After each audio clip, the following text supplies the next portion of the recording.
Assalamualaikum warahmatullahi wabarakatuh. Nama saya Iqbal Hafiz Rosidi. Saya dari kelas 11 MIPA 5. Jadi di sini saya akan menjelaskan tentang fluida statis. Oke. Jadi di sini fluida statis atau hidrostatika merupakan salah satu cabang ilmu sains yang membahas karakteristik fluida saat diam. Biasanya membahas mengenai tekanan pada fluida maupun yang diberikan oleh fluida dalam kurung gas atau cair pada objek yang tenggelam di dalamnya. Lalu fluida statis juga dipakai untuk menjelaskan fenomena-fenomena seperti kenaikan besar tekanan air terhadap kedalamannya dan perubahan besar tekanan atmosfer terhadap ketinggian pengukuran dari permukaan laut. Jadi di sini pada waktu di SMP kita telah diajarkan 3 jenis wujud zat, yaitu zat padat, zat cair, dan zat gas. Nah, fluida ini adalah zat yang dapat mengalir dan memberikan sedikit hambatan terhadap perubahan bentuk ketika ditekan. Fluida secara umum dibagi menjadi 2 macam, yaitu fluida tak bergerak, hidrostatis, dan fluida bergerak, hidrodinamis. Nah, pada kali ini kita sama-sama akan fokus dulu pada pembahasan fluida yang tidak bergerak ini, atau fluida yang hidrostatis. Fluida statis ya. Oke. Nah, di sini yang pertama adalah tekanan. Nah, tekanan ini gaya yang didefinisikan sebagai gaya yang bergerak tegak lurus pada suatu bidang dibagi dengan luas bidang itu. Dan secara matematis ini dapat dirumuskan seperti ini. P sama dengan F bagi A. Nah, di sini P itu adalah tekanannya pasca N per M kuadrat. Nah, sedangkan F itu adalah gayanya, yang satuannya adalah N. Dan A itu adalah luas permukaannya, jadi satuannya M per kuadrat. M kuadrat. Oke, di sini kita masuk pada tekanan hidrostatis ya. Makin tinggi zat cair dalam wadah, makin berat zat cair itu, sehingga makin besar tekanan yang dikerjakan zat cair pada dasar wadah. Dengan kata lain, pada posisi yang semakin dalam dari permukaan ini, maka tekanan hidrostatis yang dirasakan semakin besar. Nah, di sini ada rumusnya.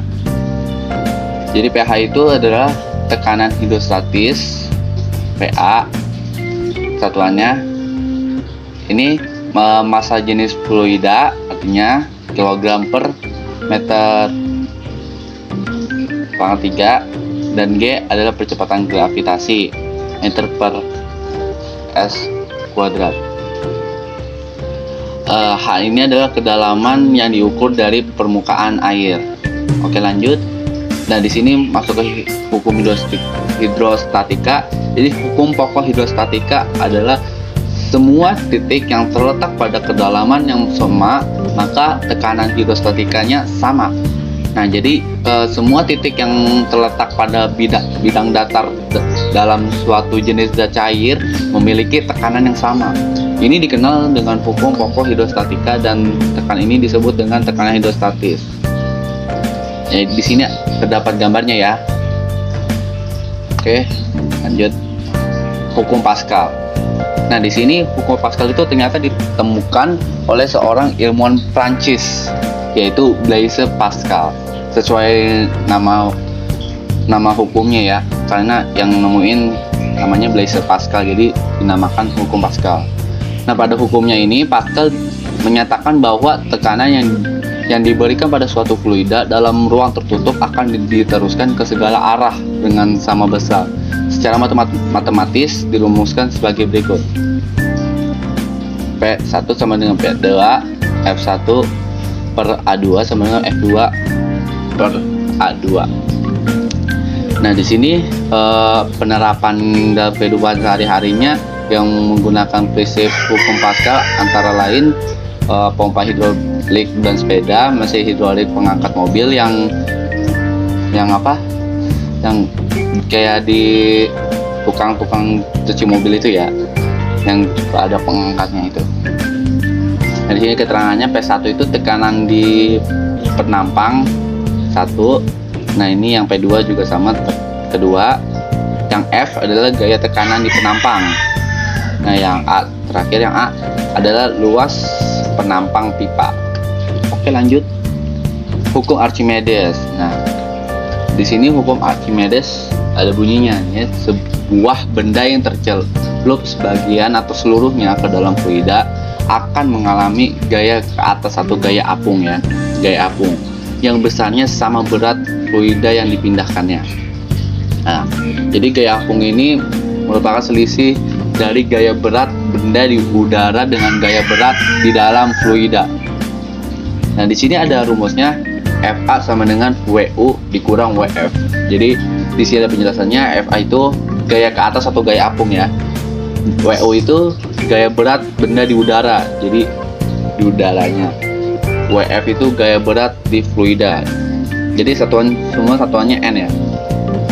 Oke, lanjut. Jadi, secara sistematis ini secara sistematisnya nih keterangannya FA tadi gaya apung atau gaya ke atasnya, ini F massa jenis fluida satuannya, VBF volume benda yang tercelup pada fluida. Terus yang G yang terakhir percepatan gravitasi. Oke, lanjut. Nah, ini mengapung, gambar contoh mengapung ya. Jika benda dicelup ke dalam fluida, benda muncul sebagian ke permukaan air karena berat benda lebih kecil dari gaya apung. Ini adalah konsep mengapung. Dari konsep tersebut dapat dirumuskan hubungan antara massa jenis benda dengan massa jenis fluida. Nah, di sini ada keterangannya, massa jenis benda, volume benda yang tercelup, volume benda, massa jenis fluida. Oke, lanjut. Di sini kita masuk ke tegangan permukaan. Nah, di sini ada pengertiannya. Tegangan permukaan ialah zat cair. Tegangan permukaan zat cair adalah kecenderungan zat cair untuk menegang sehingga permukaannya seperti ditutupi suatu lapisan yang elastis. Tinjau partikel dalam zat cair, maka resultan gaya yang bekerja pada partikel tersebut sama dengan 0 karena partikel ditarik oleh gaya yang sama besar ke segala arah. Dan partikel yang berada di tempat bawah permukaan, jadi tadi yang pertama di A di atas, yang di bawah permukaan ini yang si B, maka resultan gaya yang bekerja pada partikel tersebut tidak sama dengan 0 karena ada gaya resultan yang arahnya ke bawah sehingga lapisan atas seakan-akan tertutup oleh lapisan selaput elastis yang ketat. Selaput ini cenderung menyempit sekuat mungkin. Oleh karenanya sejumlah tertentu cairan cenderung mengambil bentuk dengan permukaan sesempit mungkin. Inilah yang disebut tegangan permukaan. Oke, lanjut. Ini gaya tegang permukaannya tadi dialami oleh kawat yang dicelupkan ke dalam air tersabun. Contohnya, kawat yang lurus posisi horizontal atau ke bawah cenderung bergerak ke atas karena pengaruh tarikan gaya permukaan air sabun. Larutan sabun mempunyai dua permukaan sehingga gaya tegangan permukaan bekerja sepanjang 2L sama dengan D. Tegangan permukaan didefinisikan sebagai perbandingan antara gaya tegangan permukaan F dan panjang permukaan D, di mana gaya itu bekerja, sehingga secara sistematis dapat disimpulkan, dapat dirumuskan seperti ini. Oke, ini contohnya nih. Oke, lanjut.